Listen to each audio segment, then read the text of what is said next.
আমি আওয়ামী লীগে ফিরে যাওয়ার কথা ভাবছি না। আমি জেলে যাবার পরে কয়েকদিন কেঁদেছি নিজে। তাও আবার আমাকে গুম করে রাখা হচ্ছে 48। আমাকে ক্রস ফায়ার দেবে কি দেবে না নিয়ে বেশ বিতর্ক ছিল।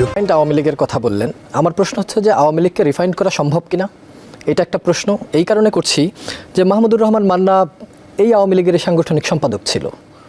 এখন যদি রিফাইন্ড আওয়ামী লীগ হয় তাহলে কি মাহমুদুর রহমান মান্নারাই আবার আওয়ামী লীগের দায়িত্ব নেবে কিনা, এটা একটা প্রশ্ন। আওয়ামী লীগের সাথে আপনার কি এমন হয়েছিল যে একজন সাংগঠনিক সম্পাদক শেষ পর্যন্ত আর আওয়ামী লীগে থাকতেই পারলো না, বের হয়ে চলে আসলো? ওই সময়কার আপনার মূল্যায়নটা কেমন? মানে ধরেন আমি যদি এখন বলি না, তাহলে দর্শক শ্রোতা মনে করতে পারেন যে সুযোগ পেয়ে একটা নিজের প্রোপাগান্ডা করে বেড়াচ্ছে। কিন্তু বলি, আমি আওয়ামী লীগ থেকে কোনো ঝগড়াঝাটি করিনি। I didn't make a big news. আমি আওয়ামী লীগ থেকে বেরিয়ে চলে এসেছি, কারণ আমার মনে হয়েছে এই দলটা ডুববে। কেন? লক্ষ্য কারণ দেখাতে পারি, তার অনেকগুলো কারণ তো এখন দৃশ্যমান। আওয়ামী লীগ ঠিক এই পরিণতিতে আসবে তা হয়তো আমি বুঝি নাই, কিন্তু আওয়ামী লীগ যে বড় বড় কথা বলে, আমি যখন আওয়ামী লীগে যোগ দিয়েছিলাম তখন দলের সভাপতি শেখ হাসিনা আমাকে অনেকবার কথা বলার পরে বলেছেন, এত অহংকার করেন, আপনার দলের তো এখন কোনো অস্তিত্ব নেই, বা আপনার দলের তো ফিলসফি নেই, আপনি সমাজতন্ত্র চাইতেন, এখন তো সমাজতন্ত্র নেই। আমি বরঞ্চ বলি ওই জায়গায় না থেকে ওয়েলফেয়ার স্টেটের দিকে আসেন। এই একটা কথা আমার খুব ভালো লেগেছিল। আমার দল কিন্তু এখন ওয়েলফেয়ার স্টেটের কথা বলে, এবং সেই দিকে আমরা নিজেদেরকে গড়ে তোলবার চেষ্টা করছি। তো আওয়ামী লীগ থেকে আমি ঝগড়াঝাটি করে বেরিয়েছি, নিজের মতো চলে এসেছি। আমি আওয়ামী লীগে ফিরে যাওয়ার কথা ভাবছি না। কেন?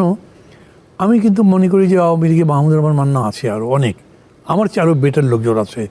তারা যদি আসে তাহলে দলটা পুনর্গঠিত হয়তো হতে পারে, কিন্তু হবে কি এই জন্য যদি বলেন, আমি সেই সম্ভাবনা দেখি না। তার জন্য সবচেয়ে বড় বাধা, কোনো ব্যক্তিগত আক্রমণ করছি না। শেখ হাসিনা আমার নেতা ছিলেন, আমি তাকে মানতাম, অশ্রদ্ধা কোনো দিন করি নাই, কিন্তু রাজনৈতিক বিতর্ক যা আছে তার সাথে যে লড়াই আছে সে লড়াই আমি করেছি। আমি একটু যুক্ত করি মান্না ভাই, আপনি 2 দিন আগে ফেসবুকে লিখেছেন ব্যক্তিগতভাবে তার সঙ্গে সম্পর্ক ছিল, অনেক কথাই হয়েছে, সেই মানুষের এই পরিণতি দেখতে পেলেই হয়তো ভালো হতো, কিন্তু ইতিহাস নির্মম, পাপ বাপকেও ছাড়ে না। আগে কিন্তু এই কষ্ট লাগার জন্য নিজেকেই শাসাই। কেন কষ্ট লাগবে? 1000 গুণ বেশি কষ্ট তো এই দেশের মানুষ পেয়েছে, তিনি এবং তার সরকার দিয়েছে। আপনাকেও কি কষ্ট দিয়েছে? আমি জেলে যাবার পরে কয়েকদিন কেঁদেছি নিজে। সেলের মধ্যে একা। আমার খালি মনে হচ্ছে আমি এমন কিছু করিনি না। যতদিন আওয়ামী লীগ ক্ষমতায় ছিল অন্যান্যরা কী করেছেন আমার চোখের সামনে দেখেছি। তো আমি কোনোদিন 5 পয়সার বেনিফিটের জন্য তার কাছে যাইনি। উনি জানেন আমি কি পারি না। সেই মানুষ আমাকে জেলে দিতে পারেন, এবং তাও আবার আমাকে গুম করে রাখা হচ্ছে 48। মানে বাইরে বেরিয়ে এসে শুনেছি যে আমাকে ক্রস ফায়ারে দেবে কি দেবে না নিয়ে বেশ বিতর্ক ছিল। তারপর যাই হোক সামাও সিদ্ধান্তটা হয়নি ক্রস ফায়ারে দেওয়ার, আমি বেরিয়ে এসেছি। উনি এতদূর ভাবতে পারলেন কীভাবে? অথবা তার তো ভাবার কথা, যখনই আমি গ্রেপ্তার হয়েছি তখনই বলছে তাকে কেন গ্রেপ্তার করেছো? আমাকে যে ইন্টারোগেশন করেছে না, প্রথম যে ইন্টারোগেশনটা খুবই সিক্রেটিভ ছিল, ভয়াবহ টাইপের ছিল, আমার চোখ বাঁধা ছিল। আমি তো 48 ঘন্টা আসলে একটা ঘরের মধ্যে একেবারে একা অন্ধকারে ছিলাম, আলো দেখার মতো পরিস্থিতি ছিল না। তো ওই ইন্টারভিউর সময় যিনি ইন্টারোগেট করছে, আমি তাকে দেখিনি, কিন্তু তিনি আমাকে এক পর্যায়ে বললেন যে আপনার সঙ্গে তো শেখ হাসিনার সম্পর্ক অনেক ভালো ছিল, এত খারাপ হলো কীভাবে?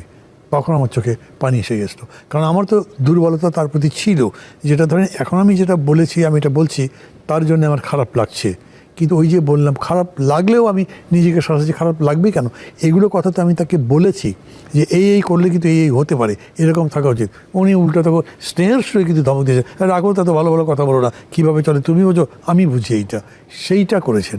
এবং ওইটাই আমি বলতে চাইছি যে ওনার কারণেই আর রিফাইন্ড আওয়ামী লীগ হবে না। কেন?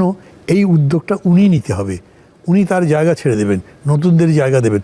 অত বড় মহানুভবতা, বদান্যতা আমি তার মধ্যে কখনো দেখিনি।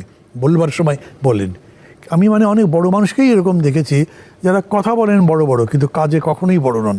এবং বড় কাকে বলে? আপনার সেই বিশেষ সময়ে তো আপনি দেখাবেন যে আপনি আসলে কত বড় হতে পারেন, আপনার হৃদয় কত উদার হতে পারে, আপনি কত বেশি অ্যাকোমোডেটিভ হতে পারেন। কিন্তু এই রকম আমি ওনার মধ্যে দেখিনি।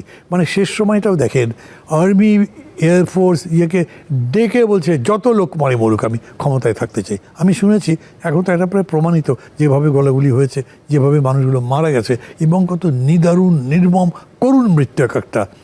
এগুলো কি উনি জানেন না? এগুলো তো করেছেন। ওই মানুষটা যে আবার বদলাবে, হ্যাঁ হতে পারে। আপনার একদম অনুশোচনার আগুনে জ্বলে জ্বলে পুড়ে পুড়ে মানুষ হয়তো রিফাইন্ড হয়। ওনার এরকম কোনো প্রবণতা তো নেই, এখন পর্যন্ত এটা দেখি নেই। ফলে উনি ক্ষমতায় থেকে বা উনি দলের নেতৃত্বে থেকে এটা হবে যে সেই